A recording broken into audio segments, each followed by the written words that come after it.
Hello दोस्तों, स्वागत है आप सभी का हमारी इस नई वीडियो में। आज का हमारा इंटरेस्टिंग टॉपिक है पश्चिम बंगाल की राजधानी कोलकाता शहर के बारे में। भारत के महानगरों में से एक है कोलकाता। हुगली नदी के पूर्वी किनारे पर बांग्लादेश की सीमा से 80 किलोमीटर दूरी पर बसा है ये शहर। आइए जानते हैं इस शहर के प्राचीन इतिहास के बारे में। अभी यहाँ का जो आधुनिक स्वरूप है, उस स्वरूप का विकास प्राचीन भारत के इतिहास से जुड़ा हुआ है। अंग्रेजों एवं फ्रांस के उपनिवेशवाद के इतिहास से जुड़ा है इस शहर का इतिहास। शिक्षा और सांस्कृतिक परिवर्तनों का प्रारंभिक केंद्र माना जाता है इस नगर को। इस शहर को पहले आनंद का शहर भी कहा जाता था।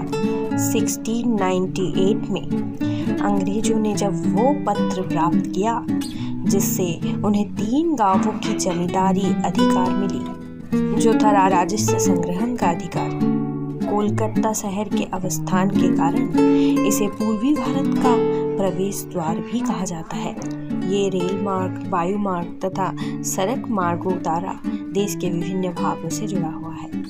पलासी युद्ध 1757 के बाद इस शहर पर पूरी तरह अंग्रेजों का प्रभुत्व स्थापित हो गया था। 1865 के 5 अक्टूबर को जब समुद्री तूफान आया जिसमें 60,000 से भी ज़्यादा लोग मारे गए थे, उस तूफान की वजह से कोलकाता में पूरी तरह तबाही हो गई।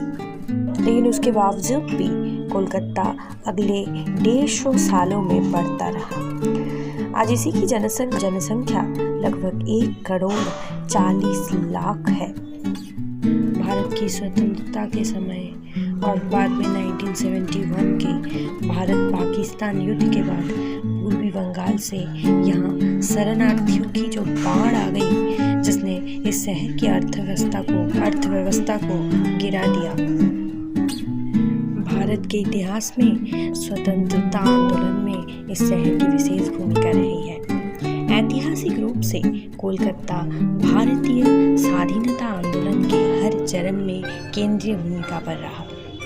भारतीय राष्ट्रीय कांग्रेस के साथ साथ कई राजनीतिक एवं सांस्कृतिक संस्थान जैसे हिंदू मेला और क्रांतिकारी संगठन युगांतर, अनुशीलन इत्यादि की स्थापना का गौरव इस शहर को ही हासिल है। अरविंदो घोष, इंदिरा देवी चौधरानी, बिपिन चंद्र पाल जैसे व्यक्ति यहीं से हैं। आरंभिक राष्ट्रवादियों के प्रेरणा के केंद्र बिंदु बने रामकृष्ण परमहंस के शिष्य स्वामी विवेकानंद का भी जन्म यहीं हुआ।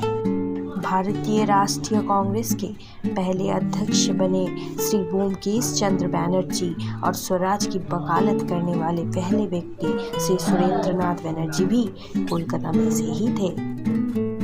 20वीं शताब्दी के प्रारंभ में बांग्ला साहित्यकार बंकिम चंद्र चटर्जी ने बंगाली राष्ट्रवादियों को बहुत प्रभावित किया था।